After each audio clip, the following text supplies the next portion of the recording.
Hi, John. Now that just said mute, I think. Hey, Judith. Hi. I don't have any picture, but that's good. Okay, I guess.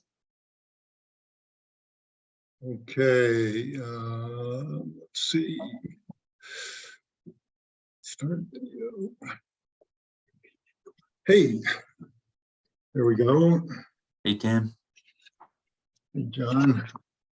How you doing? I'm doing fine. How are you? Good. Hi, Judy. Judith, excuse me. I still don't see anything. I see you.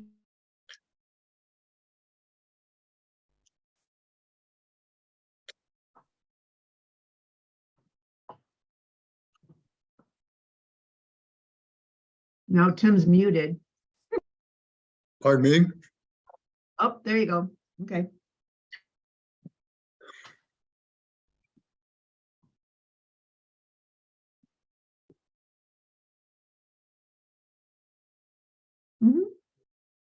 Hi. Oh, join as a panelist. Okay.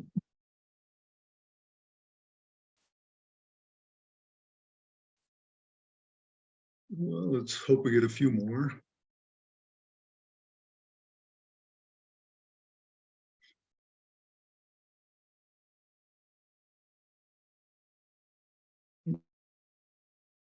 Yo.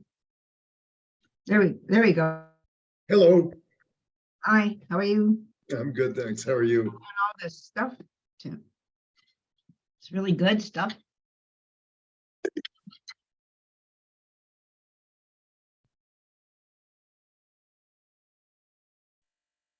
John, did you enjoy the Manny Awards? I did. Yeah, it was fun. I've heard about it, I've heard about it over the years. I've never been. So yeah, it was neat. I didn't. Tim, were you there? No, I wasn't.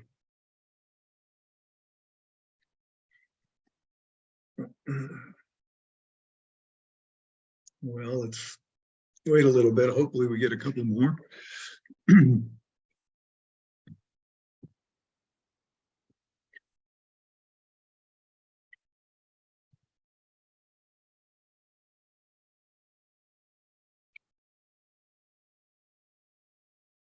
There we go. That's one.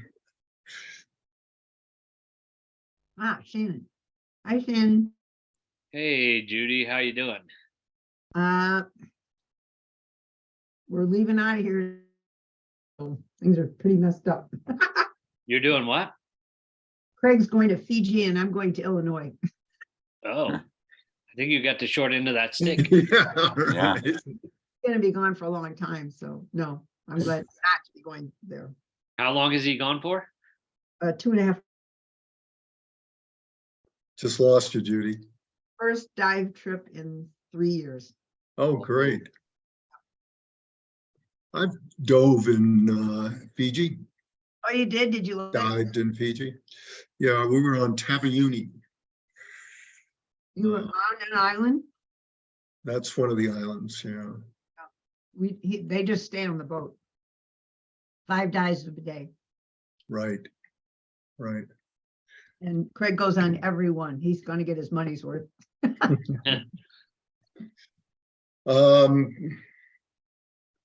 Well, let's give it a couple more minutes.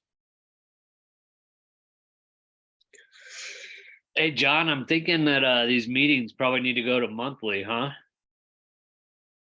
And re-divvy up the subcommittees or something while we're waiting. We can maybe chat that out. Yeah, I think that's a good idea. I heard there was nobody at the last meeting except you and Tim. Well, I was just a guest. I didn't. Andrea. Yeah. Oh, and Andrea. So there was nobody at the subcommittee. Nobody from the subcommittee but Andrea. So we're doing great here.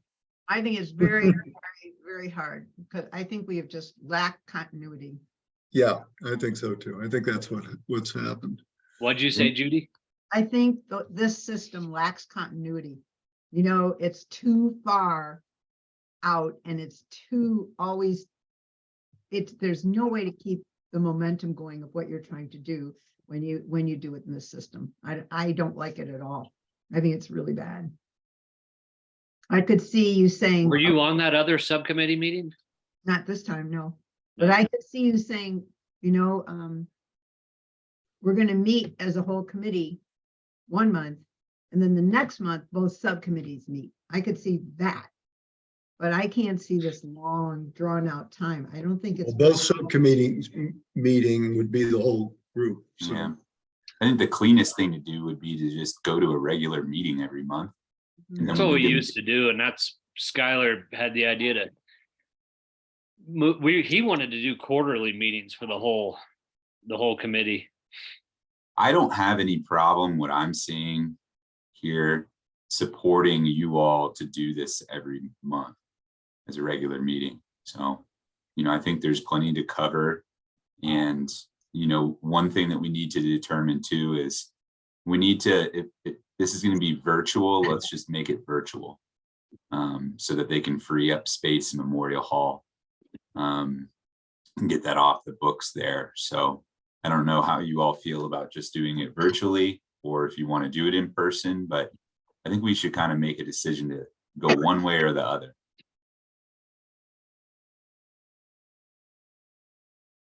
yeah, well, the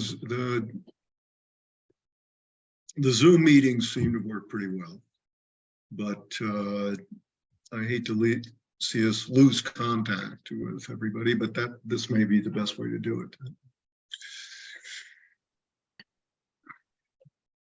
Well, What do you think, Judy? I think, Judith? I know the women's group is really glad they got their meeting time and day back in the town hall. And I think we should Fisher cut bait on it. Wait, say that. I can't hear you, Judy. What'd you say?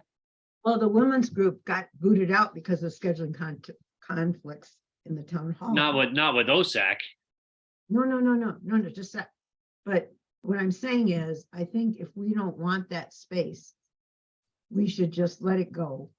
And if we need to meet, we can meet somewhere else and just make that known through the announcements.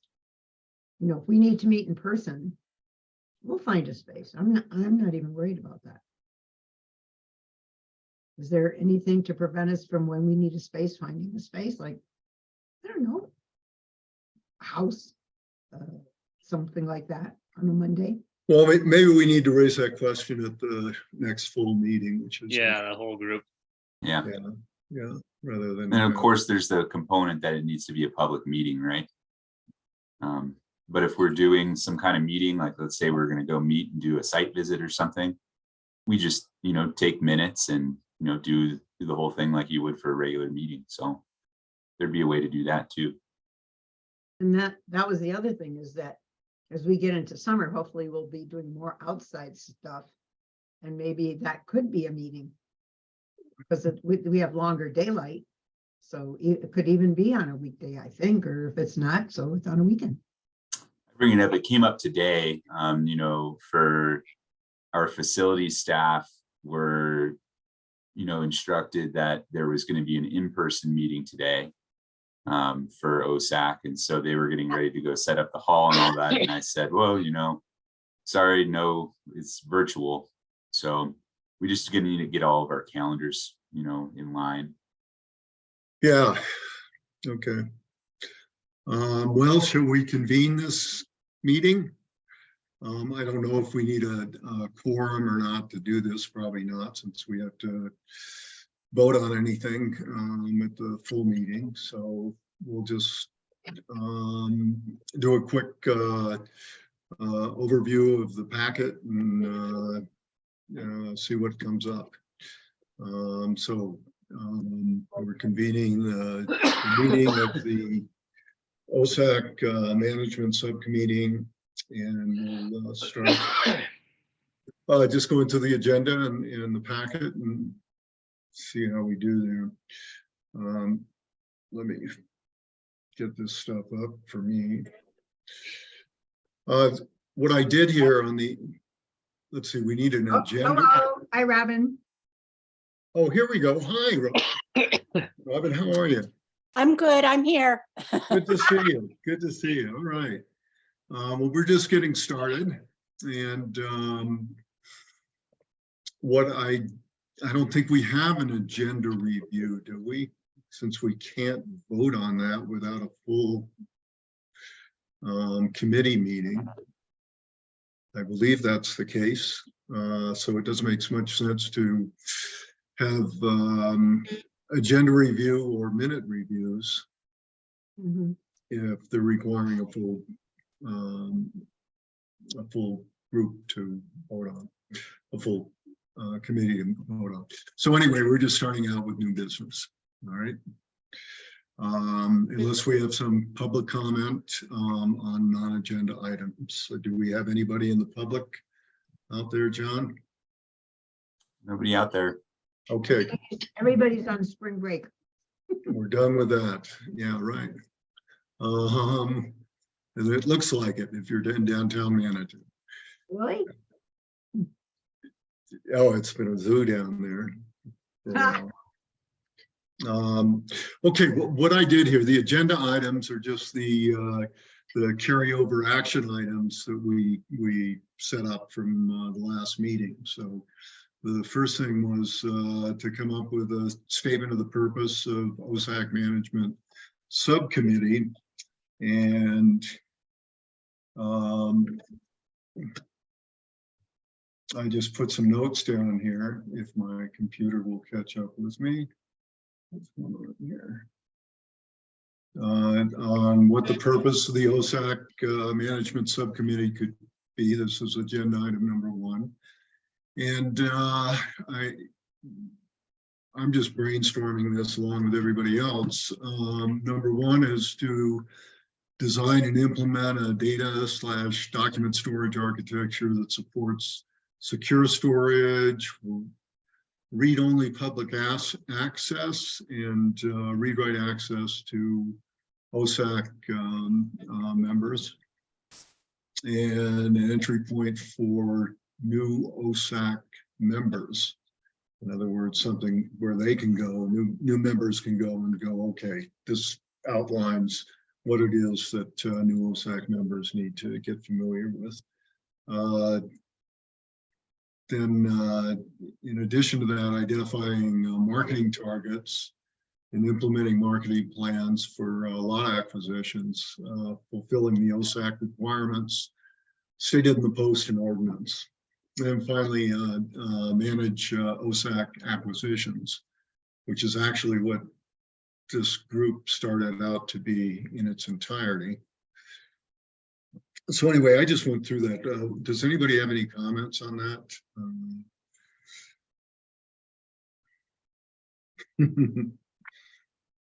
Okay, I guess not. And so we'll call that the OSAC Management Subcommittee purpose, and maybe put that into more of a statement of purpose if we're going to continue this. Item number 2, and this requires a little bit of explanation, as I found out in a meeting with John and Alex Teffrey, or what's his title? Public Information Officer. Information Officer. I guess he's the tech guy, the tech point. He's our communications person. Yeah. Okay, this first diagram is just a simple look at what the assets are in that OSAC deals with. And just think of each one of these squares as a table of information, a table containing a record for each one of the assets, okay? And what we basically have here is we deal with parcels. That's the legal, that's where the legal description exists for everything that we have. And then we have, as well as parcels, we have easements, which are virtual assets, sometimes referred to that legally. And then trails, which are improvements on the parcels that we manage. And we have assets groups, which are the Red Mountain Open Space, Iron Mountain open space and Black Canyon open space. And that's how these things all fit together. The link between them all is the parcels that we work with.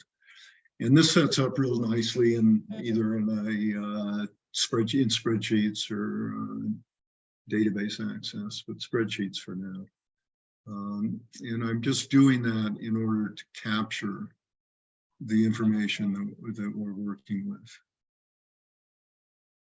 with. In addition to that, we're looking at a library. This is what we want to get. But we want to get in a place accessible to everybody, where we want to store our data in a format that everybody's familiar with and everybody can use. Okay. And we have a set of, what I'm envisioning is a set of library and tools where we essentially have our electronic Rolodex of people implemented either in Google Contacts or MS Outlook People contacts manager.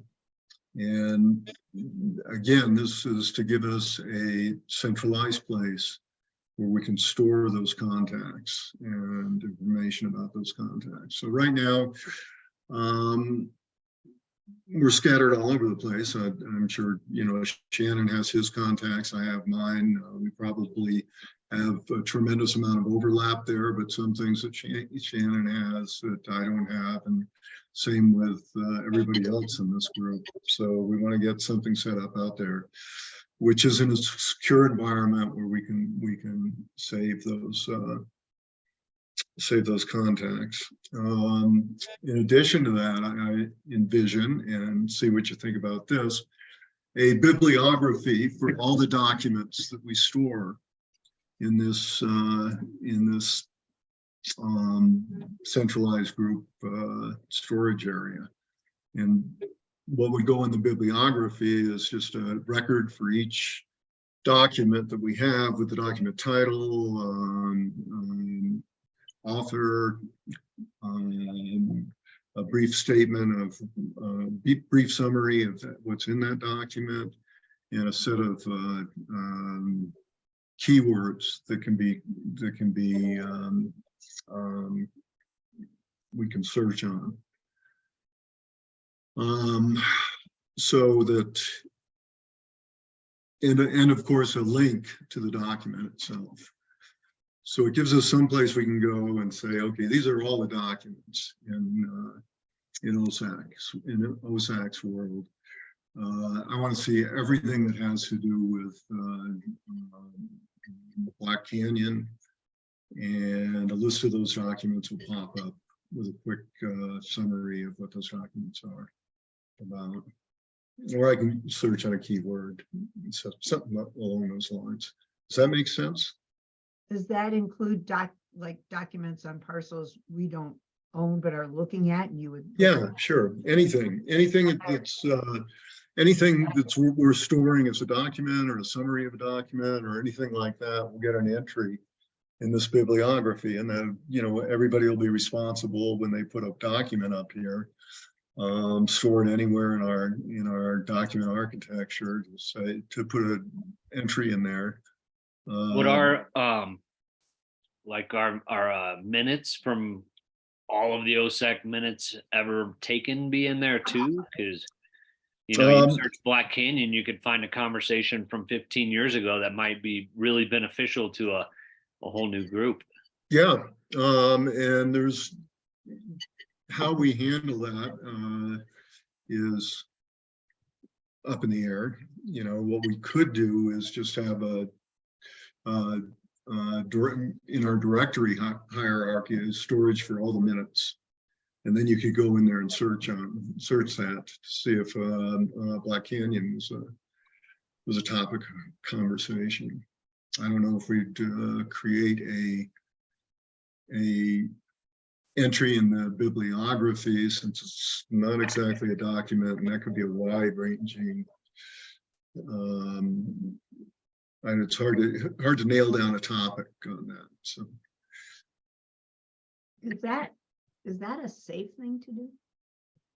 is that a safe thing? No, I'm sorry, this is the way my brain thinks, but is that something that we have to really think about? Because would that mean that someone who had clearance to go in here and went in here could look up something that maybe we don't want the public to really? I mean, I'm thinking Steve Beisel, that would be bad. Everything we do has to be completely Yeah. open to the public except for executive session. Okay, Yeah, we can certainly be a little careful on this. And the topic came up when I met with John and Alex last week of whether or not this violates the sunshine law. And as in, if multiple people could be logged on here, it could be conceived that we were having a conversation outside of the public view. However, I got a text back from Alex that said, I forget who he checked with. Do you know who he checked with, John, on that? Yeah, he checked with the city clerk. So the city clerk said, no, this would be okay, provided what we were storing in here was factual information and not a debate, or I suppose we can store opinions in here as long as they've been aired in the public sector or on our public media in our meetings. So yeah, there's some thought that has to be put into what we store here. And, you know, the idea is that we set this up and we see how it works. And if it turns out that you know, I don't want to set it up if everybody thinks it's a non-starter, but if we get this set up and then people don't use it or it's not abused, then we let it die a death. So Tim, I mean, I think it's an incredible idea. I mean, is this something that, I mean, this is so far over my head. Like, I'm just like mind blown. I mean, this could be done in our organization. And I mean, if for nothing else, to have this institutional memory not be with a person. yeah, that's exactly the reason I started thinking about this was when I received Mike Mayo's 2000 documents with his comment, you really need to look at this. Yeah, that's exactly what I need to do with my next year. Well, I mean, yeah, I mean, because just recently I've been calling people from 20 years ago trying to figure out what were intentions and what were. So, I mean, this is, I think, a genius. And it really gives the future committees like tools, really good tools to figure out what they're going from, instead of just bringing all new ideas to the table every time the committee changes hands. Yeah, well, that's what I'm hoping. And yeah, I hope we get enough enthusiasm from the members to say, yeah, we want to go ahead and do this. We'll go ahead and create the bibliography as we move along and put documents in there and whatever, because if that's what it's going to take, it's going to take the membership to be enthusiastic about it. What does it take to get this done? Is this hiring someone outside? How does this? No, I don't think we want to do that. And I don't think we want to make it a burden to staff at all. But once this gets set up and John and Alex feel that we can do that on, we can do that either in a space provided by Manitou Springs, or one of us, me, for example, can go on Microsoft 365 as soon as I operate my computer and create a storage area and just start doing this. And I've looked into it a little bit, and you can make that secure. You can require people to log into it. I don't know if you can separate people with access, read, write, and stuff like that. I haven't gotten into it that far.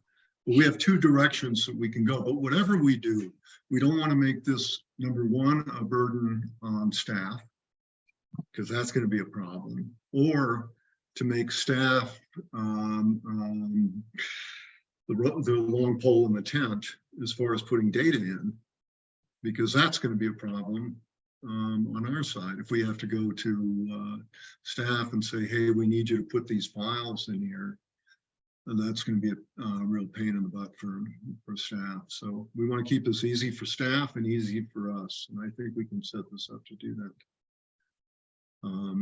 What do you think, John? Yeah, I mean, I was really impressed, with everything you shared with Alex, and I think it's a great idea to have this continuity, right? I think that Alex can help us navigate which direction we go for, how you're going to do the data storage and access point. I got to tell you, that's really not my background, Right, Tim. So right. I would really look to him for advice and for how Manitou operates, that sort of thing. But Yeah. from him sitting in, our meeting, it seemed like he thought that was possible. So either option. So Okay. maybe that would be something for your group to help us decide what would work best for you all. Yeah. Well, we need to get this set up and see what people start using it to see what makes sense. Let me finish going through this, and I'll drop back and make things come together a little bit more, I think. So the other things I'm looking for here is we'll also have an OSAC calendar. And that'll be just what it says. So the calendar that will put all OSAC meetings on, all OSAC events, everything we need to schedule will be on that calendar. And anybody, including the public, that wants to go see what we're about, what we've got coming up, can go look at that one single calendar. And I think that right there would be a huge bonus for OSAC. Over here, I have just a strawman directory hierarchy where I have assets, which in this breakout are parcels, easements, and asset groups, and marketing and acquisition. And I'll talk about marketing a little bit further on. Trails, all documents relating to trails, admin stuff, including packets, minutes, and budget stuff.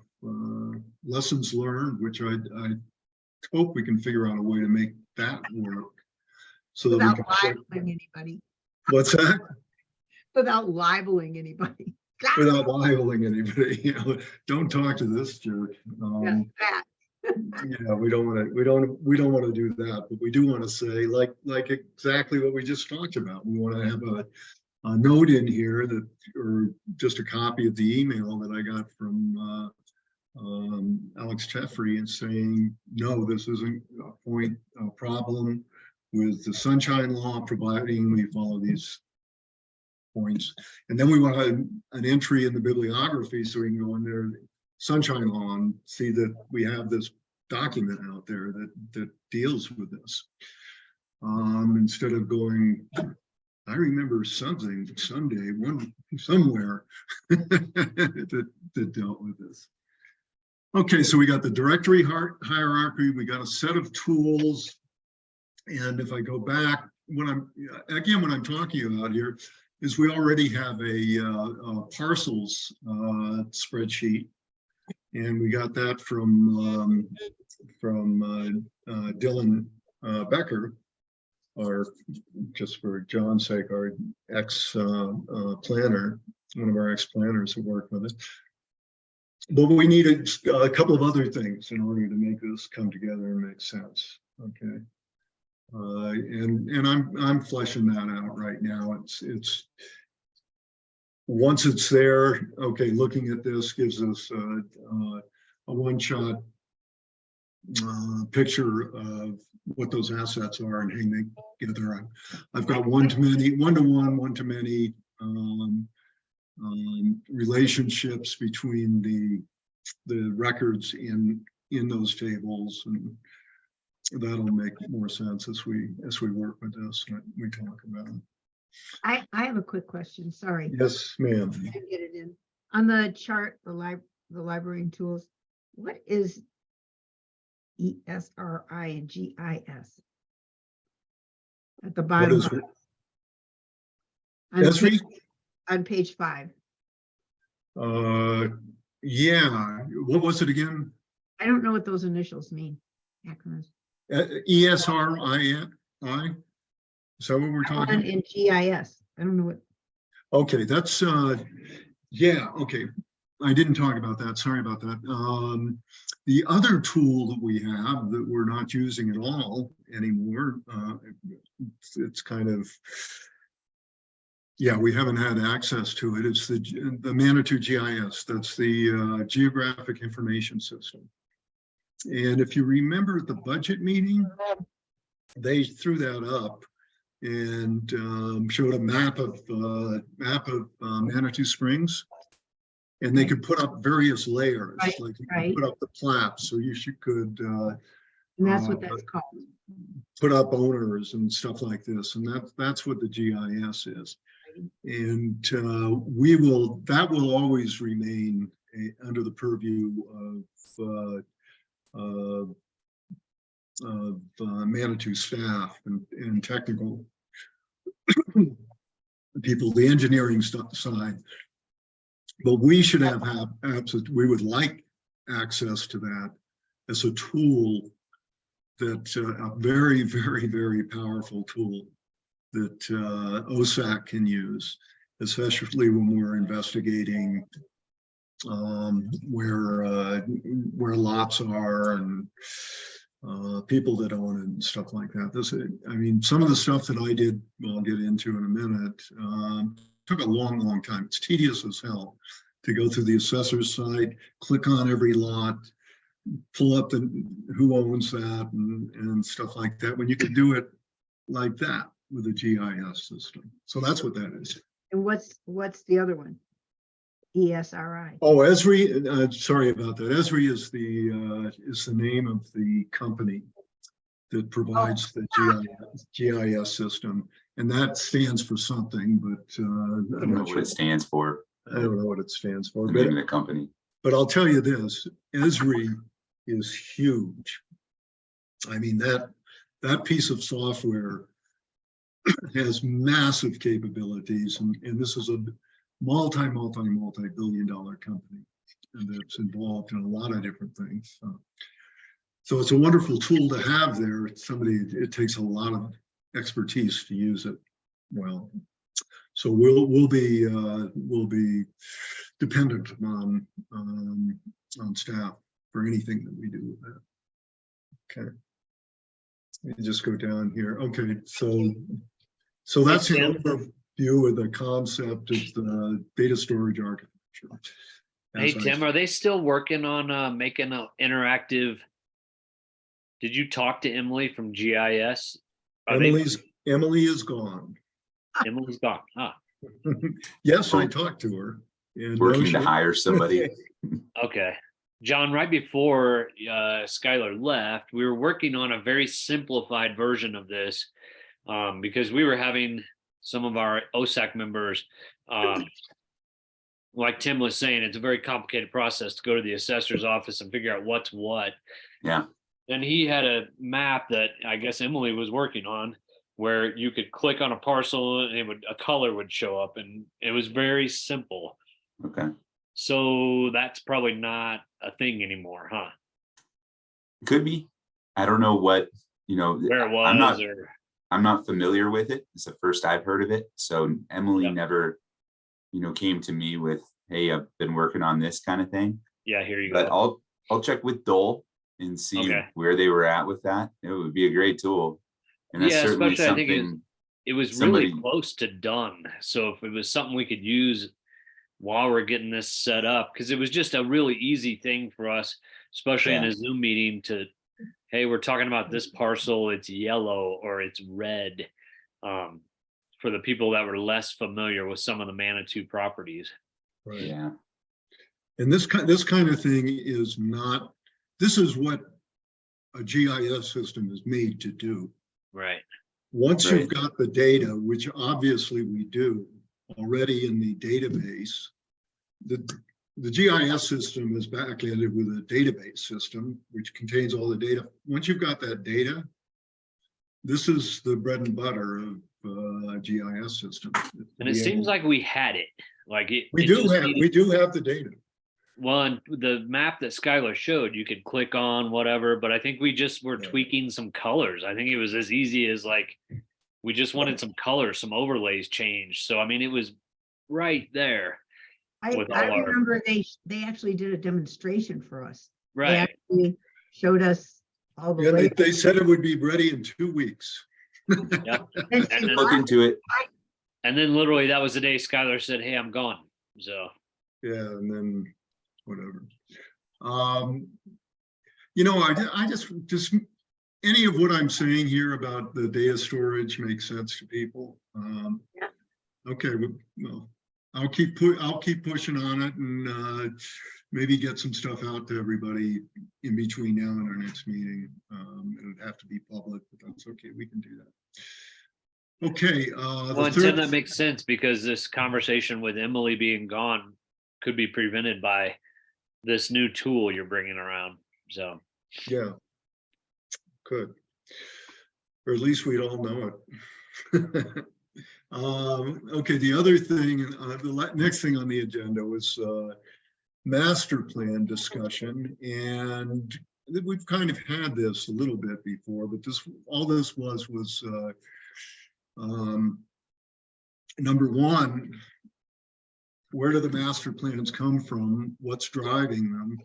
Number two, do we require a master plan at what level?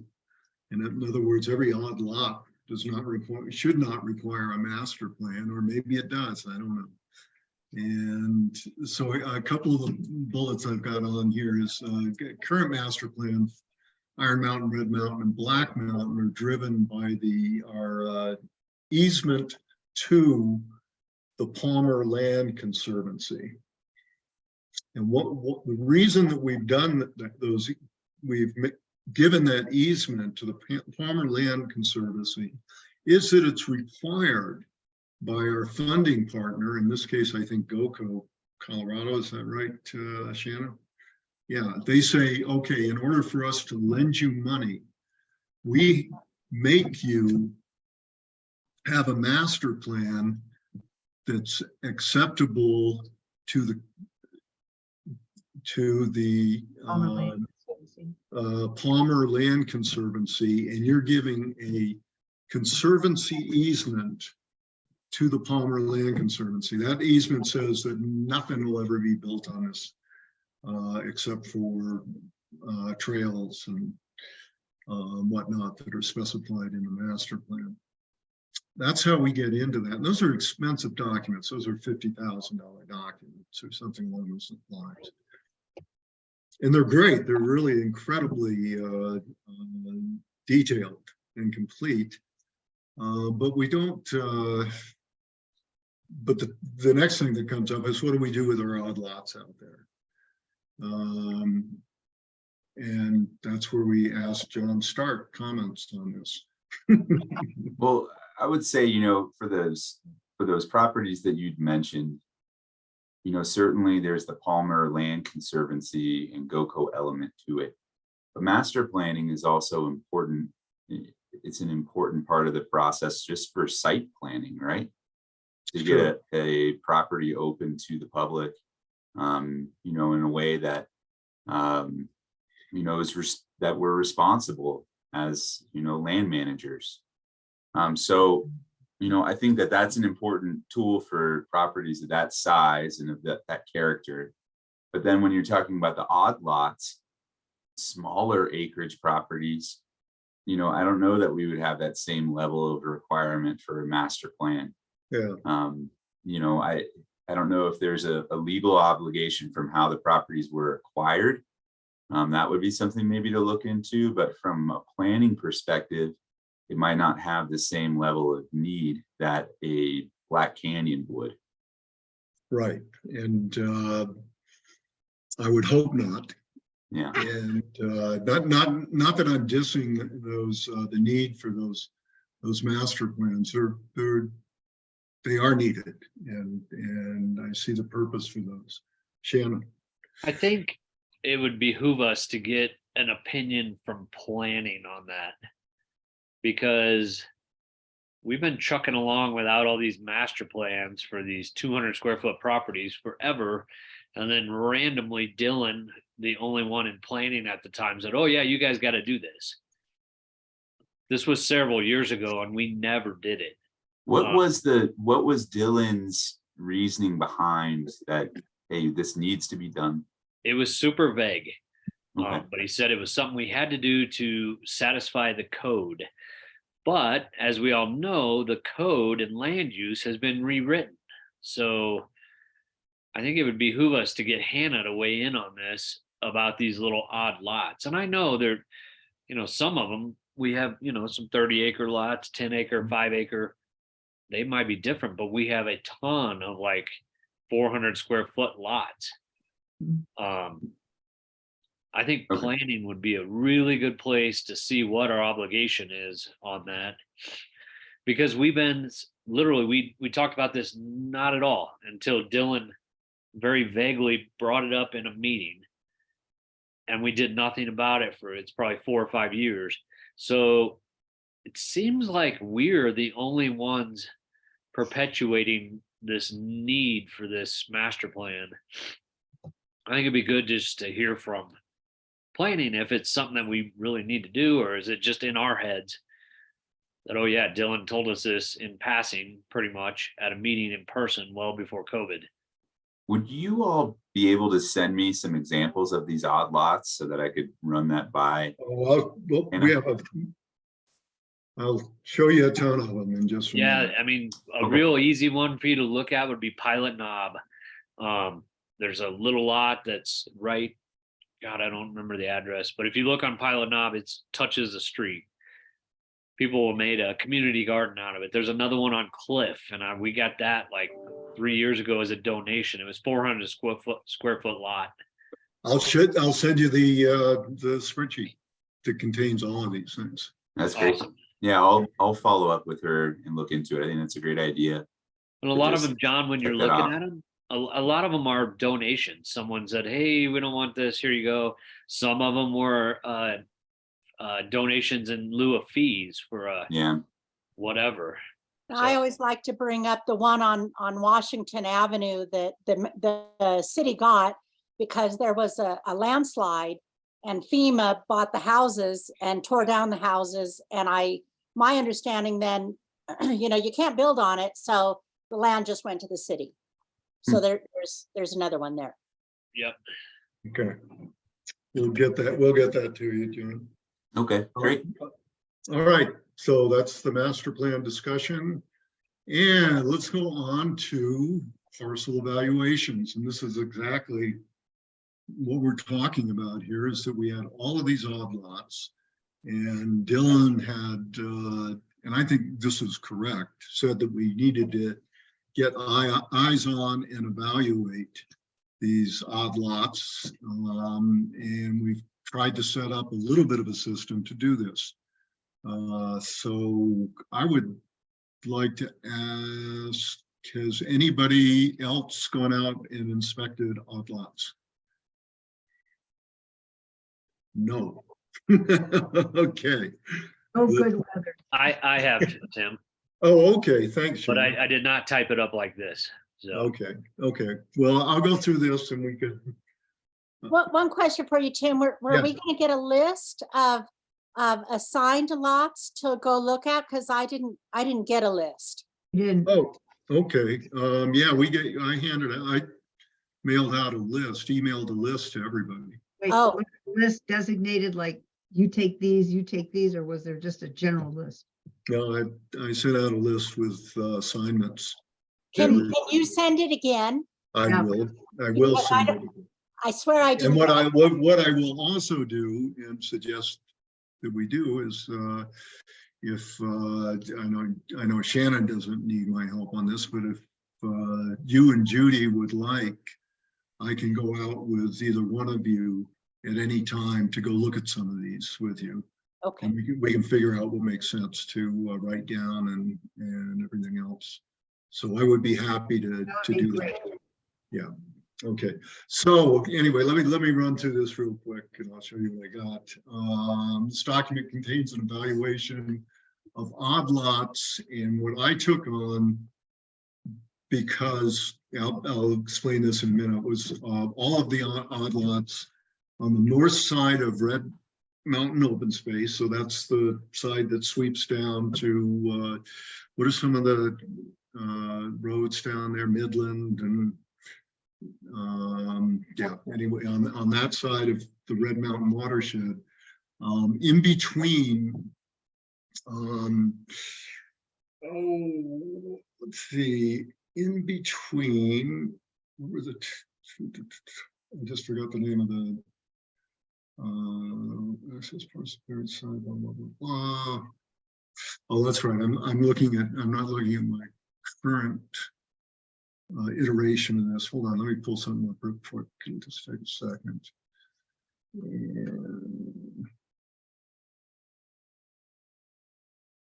Sorry.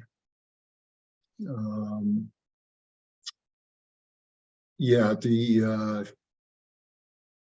so on the north side of Red Mountain, all the odd lots located between Winona Road on the east, that's closest to Iron Mountain, the Iron Mountain side, all the way to what Dylan called the Kerner open space, which is just that big 43-acre lot that sits on the, yeah, on the west side of the Red Mountain open space. Okay, there's a 43-acre lot that was, it shows up as being owned by Red Cliff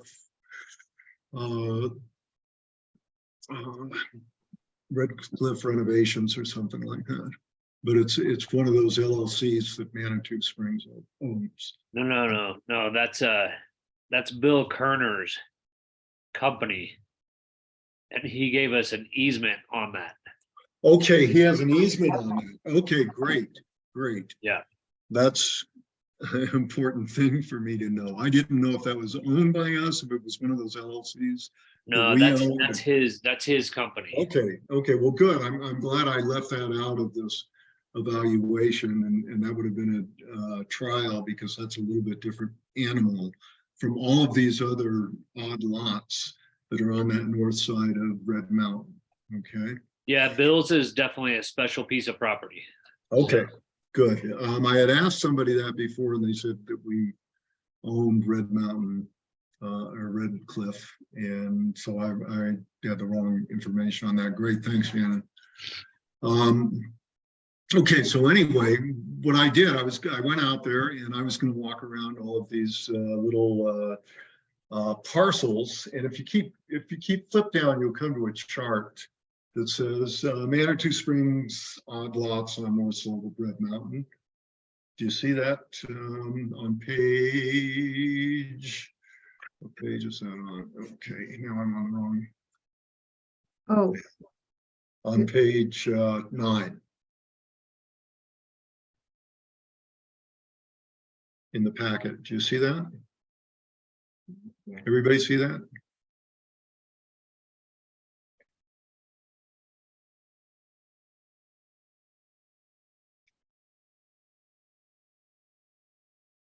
Is everybody on that page? what description are we looking for? Okay, it's page 9, and it says map of parcels bordering Red Rock open space. That's not a very good title for that. But anyway. Okay, You see it? I think so. It's got a bunch of plat map. It's a Yeah. plat map with, and I've shown every single odd lot. I've shown the parcel number, the last 7 digits, the parcel number, the first 3 are all the same. But for every odd lot that's between Winona Road and the Kerner open space, as Dylan named it. Are we on the same? Does this make sense now? Okay, so what we're looking at is if you were walking down, and if you go down one more page, you'll see exactly where I walked this. And that's where I show the satellite view. Mhm. And the yellow trail is the Inman Trail. And the orange trail, which I walked, so I examined these lots from the Inman Trail. And then I dropped down and probably did a little too much trespassing and tried to walk the line between Manitou Springs properties and privately owned properties there.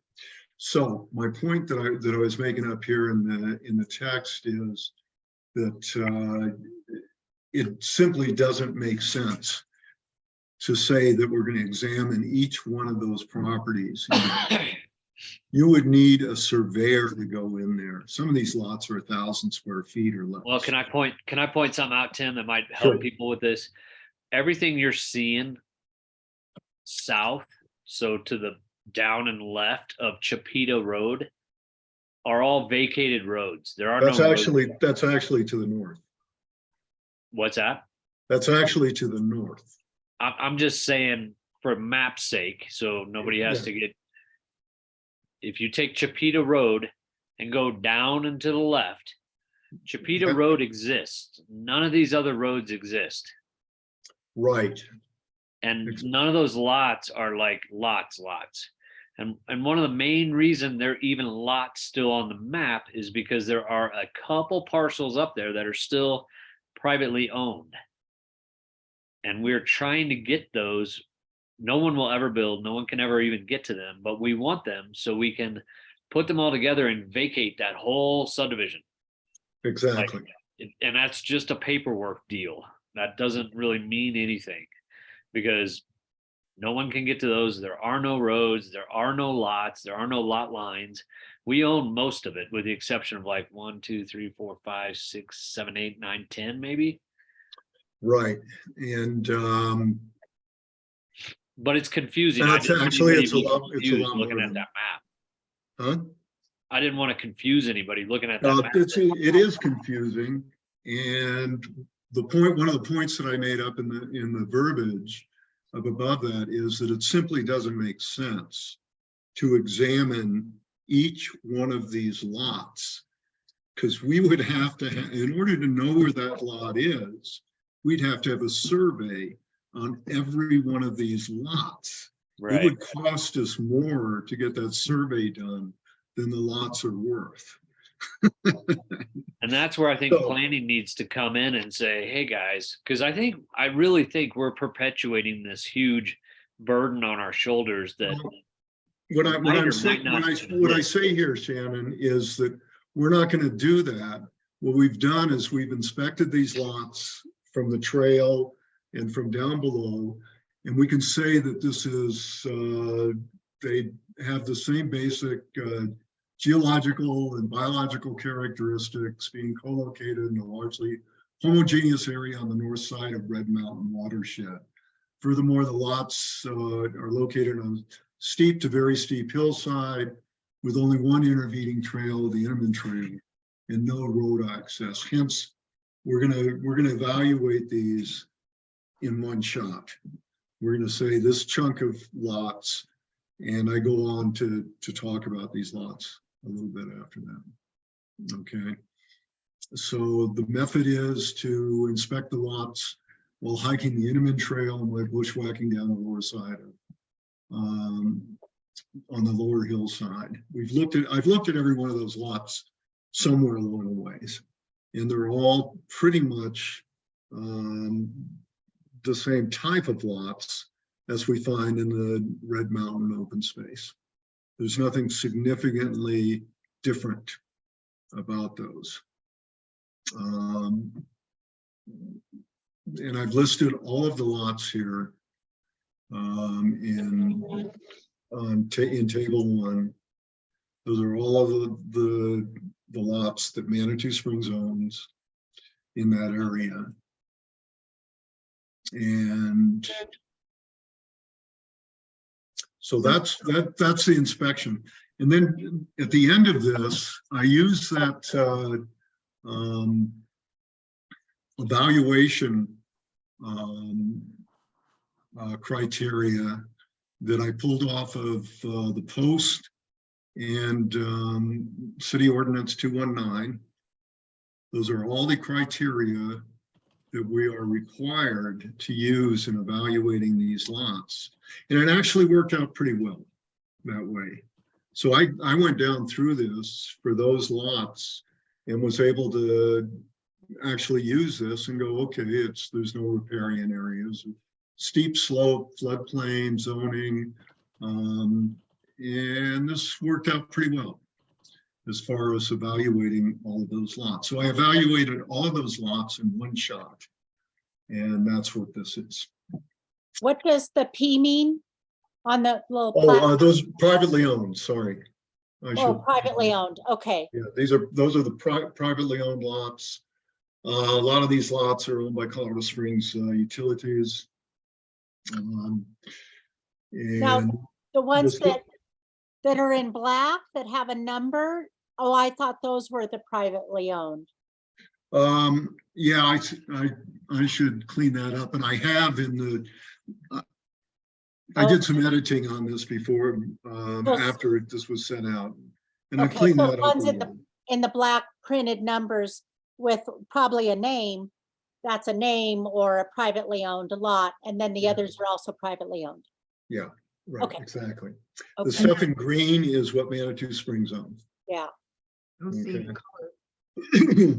So all of those are being evaluated as a chunk in that evaluation form that I have listed below. Okay. In that evaluation form, I was surprised. I thought it was going to be, this is way too much to bother with in evaluating these things, but it worked pretty well. It just gives you something to go down through, and it just takes a second to say for any given lot, here's what we got. Hey, Tim, Yeah. just out of curiosity, when you walked, it looks like you walked real close to, did you see anything going on at the dead end of Oho, where Oho comes up off of Chipeta? Yeah, there was some stuff going on there. I don't know Like what some was survey going on. stakes, or was there any building, or? I saw, let's see, it didn't look very impressive. It looked like there was a tent there. A tent, And yeah. like And not a homeless person's tent, like. no, there's some vehicles parked there. So there's something going on there. So those two private lots on both sides there of Oho Mm-hmm. are kind of the last bastion of buildable lots up there. Right. I think there was at one time kind of a concern that if they built there, they could literally start buying up property up that mountain. So always keep that in mind when you're looking at land Okay. acquisition stuff, because those two private properties right there are buildable. So, Okay. Well, I've tried to adjust that in the marketing outline for marketing this area. And we don't have that in here because I was late getting it done. But let me continue up to the end of this. yeah. Sorry, I just wanted to point That's that out okay. before I forgot. That's okay. So what I've said here up above is we're going to deal with this as one chunk. And I think that works out pretty well. I don't think we need to get into details about every one of those lots. One of the things that we're going to end up doing And one of the things that goes into the marketing plan for this open space area, and I called it something like North Red Mountain Slope Open Space or something like that, just to give it a name, is looking at all of the lots that are privately owned, and setting up a direct mail marketing to these people. So, and I've suggested just twice a year that we send either a letter or a postcard out to every one of these people saying, we're OSAC, we're here to make your life better. These lots probably aren't worth much to you, and we're willing to, we would like you to donate them, whatever. We have to be a little careful in that language for the simple reason that some of these lots probably aren't worth something. But anyway, we're going to develop a letter that is going to be sent out a couple of times a year so that we can keep touching these people and say, hey, we're still here and we're very interested in these lots. And that'll have to be artfully crafted so that it. Are you going to try to do that soon? Yes. Okay. Yeah. So what it will do is it'll identify the lot by the lot number and ask if they're if they'd like to make, we're interested and with options. Yeah, and it depends on how fancy we want to go. A lot number, maybe a picture of the plat position so that they can identify it. I mean, these people own the lot, presumably they know where it's at. And also something else that I was looking at, and this is moving ahead into the marketing, is we probably don't want to market to people to give up these lots. Oh, I'm not, you can't see what I'm doing. To market the lots that are right next to the properties where they have their home. In other words, those lots really do provide a buffer between them and the public land. The lots further upslope, they don't have much use to these people. They're a cost as far as taxes go, and also we're not. Manitou cannot go onto that land to mitigate fire, to do fire mitigation or look for noxious weed or anything like that. So there's a reason for them, aside from just goodwill, to deed this property over to us. Have I sold you? Yeah. A lot of these people are out of state too. Yeah, well, those are the easy sells. Yeah, well, we Except had one and talked to Mike about this. It was kind of over in that where all the little P's are together. Yeah, those are that's private property ownership. Yeah, Every there's P. like 4 and one little triangle at the very top. Mike Yeah. talked to those people and we were really close to getting a deal with them. The title was super, super cloudy and they had visions of this thing being worth a ton of money. So Right, you exactly. run into that, but then you wait for grandpa to die and the kids are like, oh, I don't want that. Because they live in Oklahoma and they're like, I'm not dealing with that. So Yeah, we need to do, this has got to be a real soft sell because we're not trying to say, hey, we got a bunch of money. right. Come talk to us right now. We can't All do the it. time. Yeah, That well, property was worth like $1,000 and they wanted like 20. Here's a real funny, for me anyway, little tidbit of Manitou lore. While I was reading through carefully through the Red Mountain Open Space Management Plan, because I was trying to figure out where the parcel numbers are for the Red Mountain Open Space. But anyway, I was reading through that, and there's all of these lots that are part of the Red Mountain Open Space that are parallel. They have roads indicated on them. They go right up and over Red Mountain. They even show a traffic circle up there. And you look at that and you go, what in the hell are these things? And in the management plan, they said there's reason to believe that these parcels were designated in order to try and sell them to people out east. So these were the Rocky Mountain equivalent of swampland. And you know what, man? My grandfather bought a lot in Pagosa out of the back of a magazine. That it was the same thing. It was like all these cut up. Here's a nice picture of what the lot looks like, and it's $19 a month forever. So Yeah. it worked. And all those lots on Red Mountain got sold. Did they really? Oh yeah, we had to go through and get all of them. Oh my God.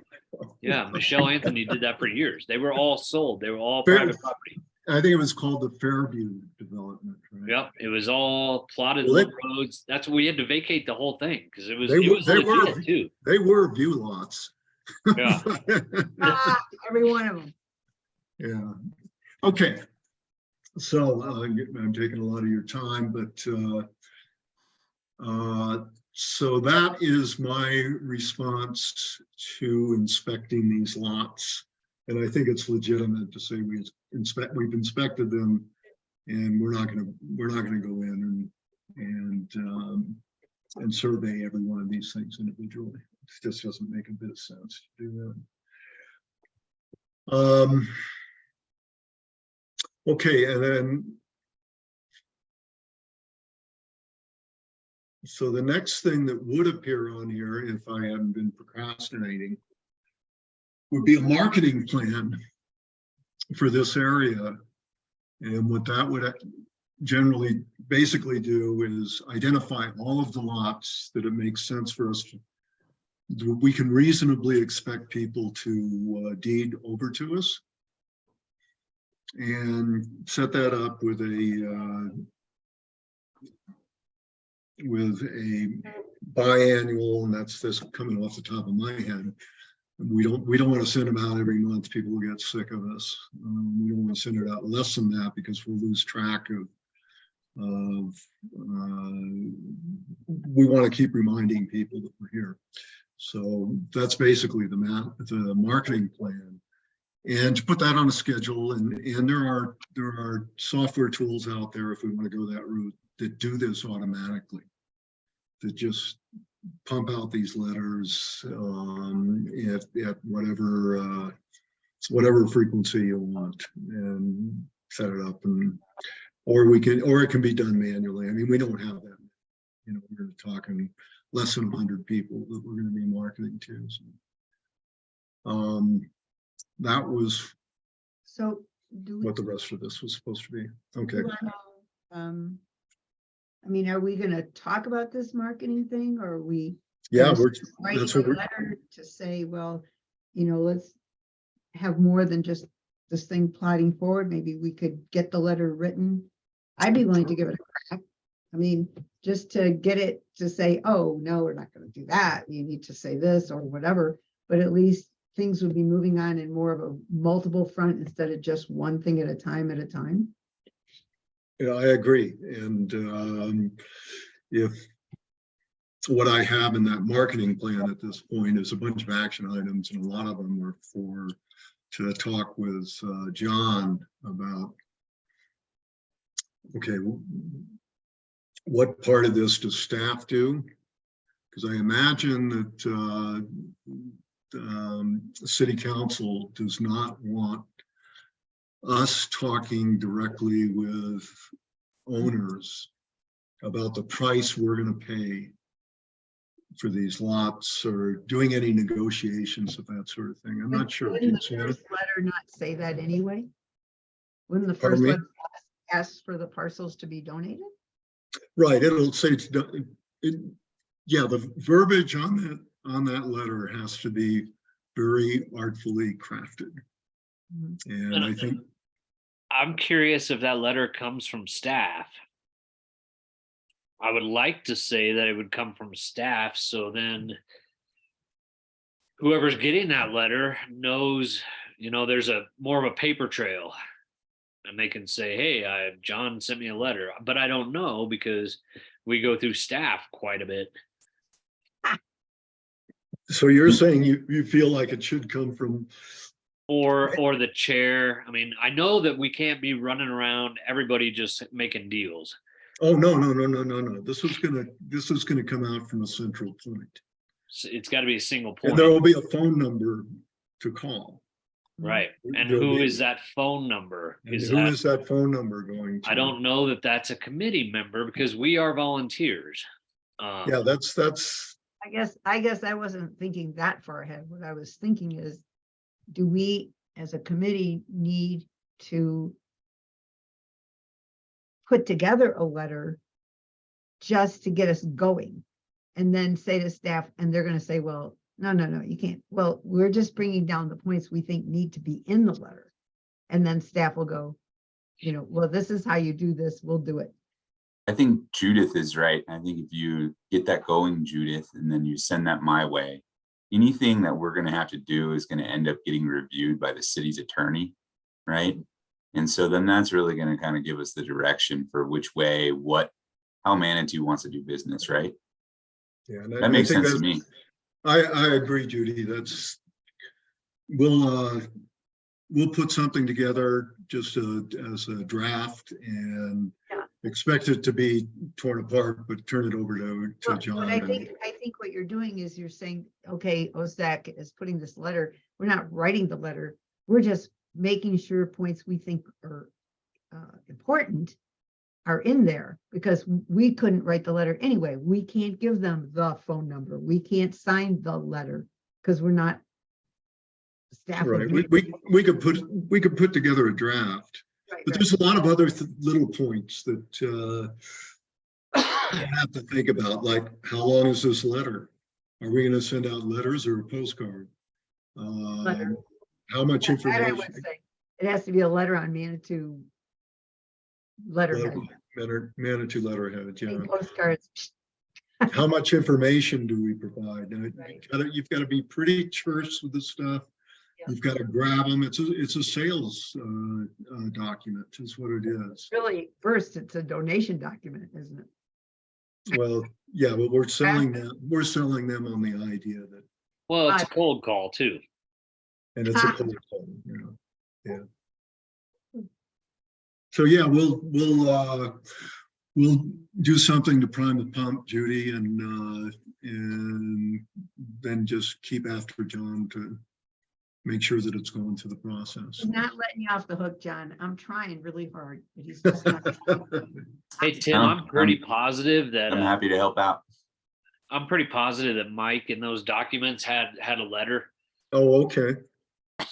Yeah, he should have. It would have We been were a copy sending of them out then. Michelle Anthony's letter. What's Good at that? finding that, I Tim. said probably Michelle Anthony had a letter, I'm sure. I know she did. Yeah. Yeah, okay. All right, well, I've yacked long enough, and is there anything else that people want to bring up and discuss? I would just like not to let this go. I would like two things not let go. One is throwing something together as a rough draft for the letter. But also, Tim, I would like to go out to some of these site inspections with. Okay, well, that's that, yeah. Send me an email and we'll do that. I'll go out with you and Robin, but only two of us at a time. Robin, So. hot date. I'll bring cookies. Okay, well, that's done. Oh, here's another point. I think No cookies on the trail. when I sent out these assignments, and I said that I hadn't assigned any of the. I assigned the lots in town to Judith and Robin, because I was a little concerned about sending you guys into out into the wilderness where we might have homeless issues. And I did come across a homeless camp. It wasn't currently being used. This is not the time of the year for it, but it was right up there, just at the western end of these lots, and there were pill bottles and other paraphernalia and a tent and stuff like that. So You mean they're Ivy? out, they're out there. Okay, are we done? We're done. Thank you, thank you. What a lot of work. Okay, thank you very much for coming. We had a Tim, pretty good thanks for turnout. putting this together, man. Sure. All right. Thank you very much. Thanks, Thank you, Tim. John. And So, this are we- meeting. Are- Oh, I- wait, we need to, I think we need to have a motion to adjourn. Oh, Wait a minute. Are we settled on the next meeting, what that's gonna look like? Yeah, well, our next meeting is going to be a joint Everyone? meeting. That's gonna be everybody. It's going to be everybody and we'll So probably, that's the end of April, yeah. right? It will be a full-on meeting. And I think that one of the main points of that meeting will be to figure out what everybody wants to do moving forward. Okay. With the idea, I think we'll do the regular meetings every Monday or every month, and then the subcommittees will have to figure out when to meet. So do we have a motion to adjourn? So moved. I'll second. Done. Thanks, everybody. Night. Thank you, Thank John. you. Night, Good Tom. night. Robin, don't forget, we got a hot date with Tim. Don't let him forget. yeah. All right. Night. bye-bye. Thank you.